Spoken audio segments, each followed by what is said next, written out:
So what I'm going to show you now is how to create a basic kick drum percussive sound in Operator. So the first thing I want to do is I'm going to go to my oscillator. You'll see that I've changed the waveform to a saw wave just because I wanted to add some extra harmonics. And down here in loop, I'm going to change it to trigger. This is the a good sort of loop system for a percussive sound because it has a lot of attack. And the release stage is completely cut out, so it goes attack, sustain, and then decay, and the decay time will control your sort of note off message. And over here at the oscillator settings, I'm going to set to fix, and that means that no matter what note I play on my keyboard, it's always going to be that same 88.7 kilohertz tone. Unless you happen to want to change, you can change that to a different frequency, but I like it there for now. And right now, so the sound we have is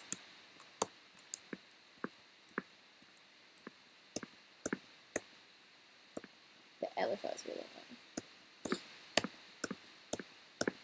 It's kind of quiet too at the moment, but that will pick up as I add some more attack to that. So what we're going to do now is we're going to go over to our LFO. No, sorry. Not the LFO, we're going to go over to our filter. Fuck! Not the filter. Okay, so from here we're going to go to our pitch envelope. Now this is something that I've just learned how to use. So we're going to enable that here. And this allows you to sort of set the envelope for the pitches, I guess, obviously. So what I'm going to do is I'm going to drag up the sustain really high and then cut it down pretty quickly. And this will add more attack to the sound. Don't know why this has got so quiet. So we turn it up a bit.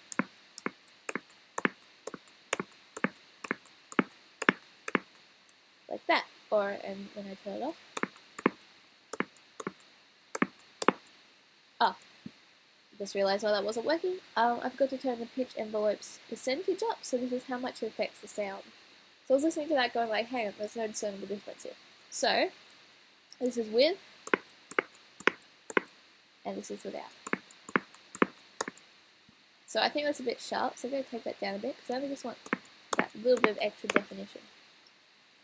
Another thing that you could do to add extra definition to your pitch, or to your sort of sound, is, not so much the pitch, is to adjust the phase of your waveform. So if I go here and do some adjustment here, that has a lot more of a sharp sort of click sound to it, because it basically is like when you start or you accidentally make an edit halfway over a waveform, and you know how you get those clicky sounds? It's basically just working with that to create some more extra attack. And from here you could go play around with your frequency, like filter, so you can have a, ooh, I like that, that's cool. And the other thing you could do with your filter is you can set it to this, PRD. It's a sort of overdrivey sort of sound, and it creates a more analog sort of sound. So if I turn that up,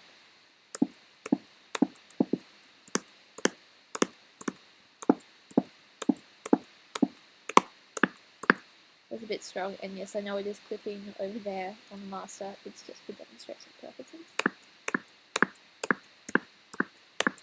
Yeah, so that's how you create a sort of percussive sound in Operator. Okay, so to finish up, I'm going to take you through the different types of, a few basic types of routing changes and how you can use them to create frequency modulation. So currently, each of these oscillators, they all output to the same source, but they don't affect with one another. So if I'm playing this note here, don't know why that's still a kick drummy sort of sound. Oh, that's right, because I played around with the trigger. So I'm just going to take that off and extend the envelope so it's actually another. Ooh, that was annoying. There you go. And when I add oscillator B in, and that's a sine wave, and raise its level,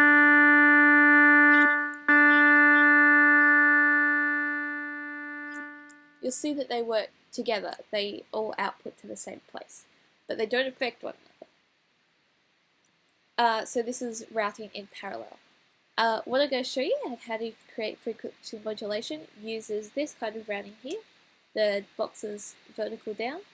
This allows you to affect each oscillator in the order will affect the next one and will output down here on oscillator A. So now if we're looking at it, we have this. When I turn up this oscillator, it's going to affect oscillator A and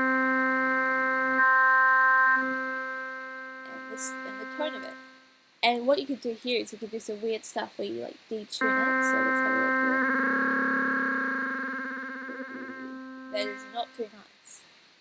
But overall, you can use this sort of stuff to create some really cool sounds if you focus hard enough and work with it.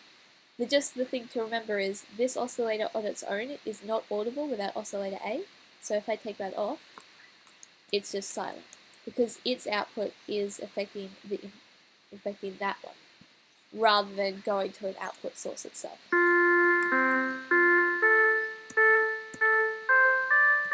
Let's go, man.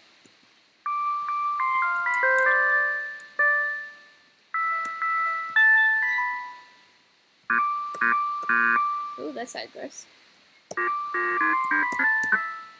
So yeah, you can do and create all sorts of different things with the use of oscillators. So using those things that we just went over for frequency modulation, I've had a bit of a play around and I've created a bit of a bell sound. So what I've changed is I've changed the oscillator B to be a saw wave, and oscillator A is now a sine wave. I've detuned it a little bit and raised it up a couple of octaves. And so, if we have a listen to that now,